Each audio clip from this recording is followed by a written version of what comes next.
नमस्कार मैत्रिणींनो, श्री स्वामी समर्थ. माझ्या चॅनलमध्ये तुमचे खूप खूप स्वागत आहे. तुमचा दिवस आनंदाचा, सुखशांतीचा, समृद्धीचा जावो हीच स्वामी चरणी प्रार्थना करते आणि या आजच्या व्हिडिओला सुरुवात करते. तर उद्या आहे 5 एप्रिल, वार आहे रविवार. या दिवशी आलेली आहे संकष्टी चतुर्दशी. तर प्रत्येक महिन्यामध्ये जो कृष्ण पक्षाच्या चौथ्या दिवशी जो चौथा दिवस येतो त्या दिवशीच आपण संकष्टी म्हणून साजरी केली जाते. तर भगवान गणेशाचा वरद हस्त आपल्यावर टिकून राहावा म्हणून आपण अनेक भाविक या दिवशी उपवासाचे व्रत करतात. या संकष्टीचा या शब्दाचा अर्थ आहे सर्व अडचणीतून मुक्तता मिळत असतो. म्हणून या दिवशी पूजा केल्याने आणि व्रत केल्याने अनेक भक्तांना फायदे होतात. तर तसेच कोणत्याही अडथळ्याशिवाय आनंदी जीवन जगायचे असेल तर व्रतामागील महत्व जे आहे तर ते पुराणामध्ये सांगितले गेले आहे. भगवान शंकरांचे पुत्र म्हणजेच गणपती बाप्पा गणेश भगवान हे विद्येचे आणि कलेचे अधिपती आहेत. तर यांचा आपण व्रत केल्याने आपल्याला अडचणीपासून मुक्तता होते असे देखील मानले जाते. तर त्याचप्रमाणे आपण चंद्र महिन्याच्या चक्रानुसार प्रत्येक महिन्यातील चतुर्दशीला भगवान शंकरांचा पुत्र गणपती बाप्पा म्हणजेच गणेशाचे आपण वेगवेगळ्या नावाने केली जाते. तर सध्या चैत्र महिना चालू आहे. तर या चैत्र महिन्यामध्ये ही चतुर्थी तिथी आलेली आहे.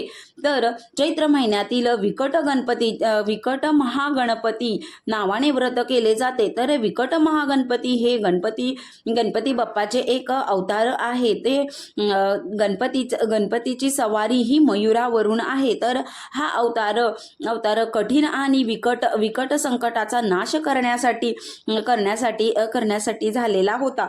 तर आपण चैत्र महिन्यातील हा धार्मिक दृष्टीने अतिशय महत्त्वाचे असल्यामुळे या दिवशी कोट्याधीश गणेश भक्त हे व्रत उपवास करतात. तर त्यांचा शुभ फळ आपण उपवास केल्याने आपल्याला त्यांचा शुभ फळ देतात. तर हे व्रत चतुर्दशीचे व्रत हे सर्वोच्च आणि सर्वश्रेष्ठ मानले जाते. तर व्रत केल्याने सर्वांच्या इच्छा पूर्ण होतात.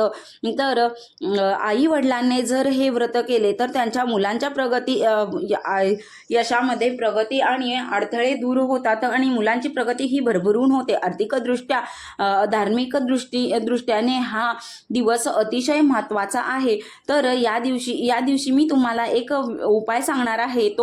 तो जर तुम्ही केला तर तुमच्या जे शत्रू जे आहे ते शत्रू सुद्धा तुमच्या पुढे लोटांगण घालतील. दारिद्र्य नष्ट होऊन कठीणातील कठीण कोणतीही इच्छा असू दे ती पूर्ण होईल. घरात पैसा चारी बाजूनी येईल. तर मी तुम्हाला असं एक झाडाचे पान सांगणार आहे की ते तुम्हाला तुमच्या घरामध्ये सहजच उपलब्ध होईल. तर तुम्हाला माहीतच असेल तर हे जे पान आहे तर तुम्ही ते पान आणून आपण आपले आयुष्य जे आहे ते आपण एकदम आपल्या ज्या आयुष्यातील जे काही परिस्थिती आहे तर ती परिस्थिती आपली सुधारण्यासाठी ह्याचा खूप फायदा होणार आहे. तर ते तुम्हाला घरामध्ये सहजासहजी मिळेल. तर हे धार्मिक महत्त्व आहे. तर हे विशेष करून हे जे पान जे आहे तर ते आपण लक्ष्मी प्राप्तीसाठी आणि कुबेर देवता यांच्यासाठी हे उपलब्ध म्हणजे यांच्यासाठी आपण काही आराधना करतो. तर तुमच्या शत्रूंचा नाश होण्यासाठी आपण हे जे पान जे आहे ते तुम्ही पान आणायचं आहे. तर घरातील दारिद्र्य हे मुळासकट नष्ट व्हावे तुमच्या आयुष्यातील 24 तासात बदल होतील असा काही मी तुम्हाला उपाय सांगणार आहे. तर तुम्ही हा व्हिडिओ स्किप न करता नक्कीच पाहावा जेणेकरून तुम्हालाही तुमच्या जीवनातील जे दोष आहेत ते निवारण होतील. वास्तुदोष असो किंवा तुमचं घरामध्ये कटकटी असो किंवा आपल्या पतीच्या नोकरीमध्ये येणारे अडथळे जे आहेत, छोट्या मोठ्या गोष्टी असतील त्या दूर होतील आणि तुमची इच्छा पूर्ण होईल. तर माझ्यापासून ते तुमच्यापर्यंत आणि प्रत्येकाची इच्छा पूर्ण होण्यासाठी आपण भरपूर प्रयत्न करतो, पण काही ना काही तरी तुम्हाला अडथळे येतात. त्यासाठी कष्ट करावे लागतात. कुंडलीमधील काही ग्रह असतात ते कमकुवत असतात. तर हा जर तुम्ही उपाय केला तर तुमच्या कुंडलीतील जे ग्रह आहेत हेही मजबूत होतात आणि आपल्या सर्वांच्या इच्छा मनोकामना पूर्ण होतात. पुराणात अशी काही झाडे झुडपे सांगितली गेली आहे ते साक्षात देवी देवतांचा. तर तमालपत्र हिरव्या पानामध्ये देवी लक्ष्मी कोरड्या आणि सुगंधित पानामध्ये वास करते. म्हणूनच असे म्हटले जाते की घरामध्ये हे रोप लावले जाते. तर आपल्या अंगणात पिढ्यानपिढ्या शिक्षण आणि संपत्ती चालूच राहते. आता हा उपाय करण्यासाठी तुम्हाला उद्या सकाळी लवकर उठायचं आहे. स्नान करून स्वच्छ कपडे परिधान करायचे आहे. तर सर्वप्रथम आपल्या देवघरातील सर्व देवतांची विधिवत पूजा करायची आहे. गणपती बाप्पांची मूर्ती असेल किंवा फोटो असेल तर तुम्ही तो स्वच्छ करून घ्यायचा आहे. मूर्ती असेल तर अभिषेक करून घ्यायचा आहे. तर गणपती बाप्पाला 21 दुर्वा व्हायच्या आहेत आणि त्यानंतर जास्वंदाचे फूल आणि गुळ खोबऱ्याचा नैवेद्य किंवा डिंकाचे लाडू आपण नैवेद्य किंवा मोदक ही अर्पण करू शकता. धूप दीप लावून आपण त्यांची प्रार्थना त्यांना प्रसन्न करून करायचा आहे. आणि त्यानंतर आपण शक्यतो सकाळी 12 वाजायच्या आतमध्ये आपण जास्तीत जास्त प्रयत्न करायचा आहे. जर तुम्हाला हा व्हिडिओ तुम्ही लेट पाहत असाल तर तुम्ही सायंकाळी हा उपाय केला तरीही चालेल. तर आपल्याला एक तमालपत्र लागणार आहे. जर तुमच्या घरामध्ये तमालपत्र असेल तर तुमच्या स्वयंपाक घरातील तमालपत्र घ्यायचं आहे. जर तुमच्याकडे नसेल तर तुम्ही नवीनही विकत आणू शकता. पण घेताना आपण एक काळजी घ्यायची आहे, ते कुठेही खंडित नसावे, ते अखंड असावे, तुटलेले फुटलेले नसावे, सर्व व्यवस्थित असावे, त्याला छिद्रे वगैरे नसावे. त्यानंतर आपण ते पान जे आहे ते स्वच्छ पुसून घ्यायचं आहे. त्यानंतर आपण देवघरासमोर सर्वप्रथम दिवा प्रज्वलित करून घ्यायचा आहे आणि थोडेसे कुंकू घालायचे आहे आणि नंतर लाल चंदन असेल तर तेही घालायचे आहे. त्यानंतर आपण गंध तयार करायचा आहे आणि त्या गंधाने तुमची जी काही इच्छा असेल तर ती तुम्ही त्या तमालपत्रावर अगदी थोडक्याशा विषयामध्ये लिहायची आहे. तर आता समजा मी उदाहरणार्थ असं देते, जर तुमची इच्छा असेल की मला असे एवढे पैसे पाहिजेत तर तेवढे पैशाचे नुसते 10,000 रुपये मिळावेत म्हणून असं लिहायचं आहे. जर तुम्हाला कुठल्या ह्याच्यामध्ये नोकरीमध्ये यश पाहिजे असेल तर नोकरीमध्ये यश किंवा प्रमोशन असं आपण थोडक्या शब्दात लिहायचं आहे. तर तुम्ही हे असं लिहून घ्यायचं आहे.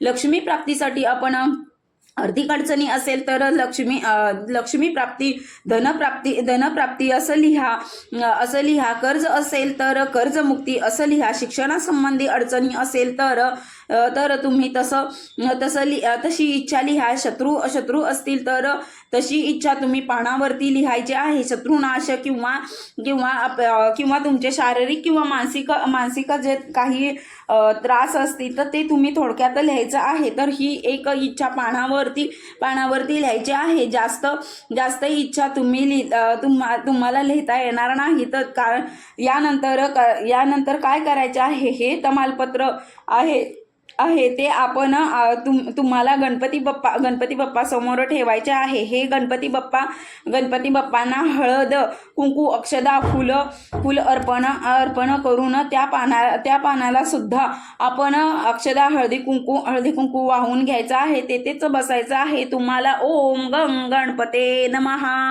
हा आपण 108 वेळा बसून जप करायचा आहे. तर हा किंवा तुम्ही गणेश अथर्व शीर्षाचं जर पठण करता येत असेल तर तर तुम्ही तेही करू शकता. त्यानंतर गणपती बाप्पांचे संकटनाशक स्तोत्र आहे तेही पठण करायचं आहे, एक वेळेस का होईना ते करायचं आहे.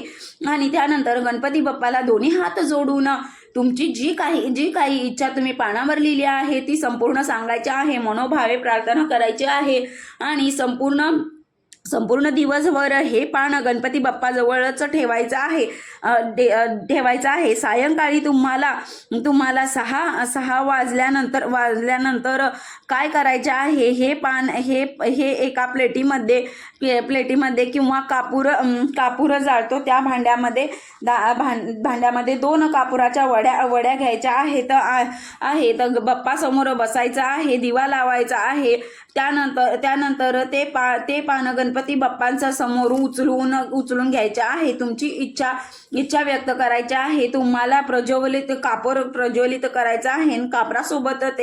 कापूर सोबत जे आपण कापूर जाळल्यानंतर ते पान आपण त्याच्यामध्ये म्हणजे आपण ते पानही जाळून घ्यायचं आहे. तर त्याची जी विभूती आहे ती विभूती आपण तयार झालेली आहे तर ती आपण स्वतःच्या कपाळावर लावायची आहे. आणि त्यानंतर आम्ही जी बाकीची उरलेली आहे ती निर्माल्यामध्ये टाकू शकता किंवा तुम्ही असं तुमची इच्छा जी काही आहे ती इच्छा आपण आपल्या हातावरती राख घ्यायची आहे आणि आपल्या आकाशाकडे बघून ती फुंकर मारायची आहे. तर तुम्ही असे केल्याने जे आपल्या ग्रह जे असतात, आजूबाजूचे ग्रह असतात ते प्रबळ होतात आणि आपली इच्छा तत्व आहे ते प्रगट होऊन आपली लवकरात लवकर इच्छा पूर्ण होते. तर कर्ज फेडले जाते.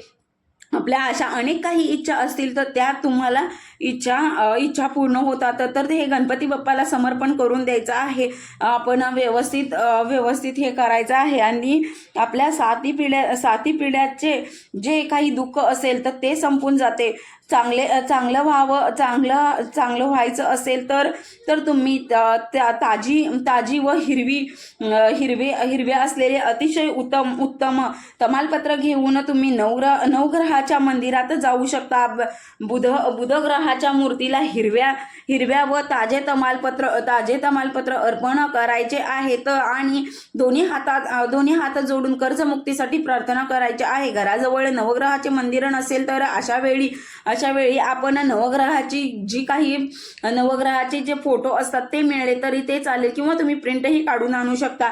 तर तुम्ही ते प्रिंटआउट काढून घ्यायचे आहे आणि आपण आपल्या देवघरात 1 दिवसासाठी आपण त्याची पूजा करायची आहे. तर कर्जमुक्तीसाठी हा उपाय जो आहे तो अतिशय प्रभावी आहे.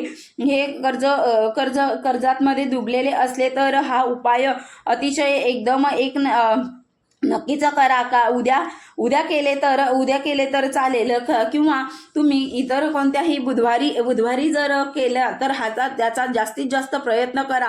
कारण हा उपाय जर केला तर बुधवारी जर केला तर तुम्हाला नक्कीच बुध ग्रह जो आहे तो त्याच्यापासून तुम्हाला प्राप्त म्हणजे मुक्तता मिळते आणि आपल्या ऐश्वर्य कर्जमुक्ती जे आहे ते संपून जाते. तर उद्याच्याला आपल्याला रात्री 9 वाजून 45 मिनिटाने चंद्रोदय आहे. तर यावेळी आपण नंतर पूजा करायची आहे आणि गणपती बाप्पाची आरती करून नैवेद्य समर्पण करायचं आहे. आणि जे काही आपण सात्विक नैवेद्य केलेला आहे तो नैवेद्य आपण गणपती बाप्पाच्या पुढे ठेवून आपण तो नंतर आपण प्रसाद म्हणून सर्वांनी घरातल्यांनी ग्रहण करायचा आहे.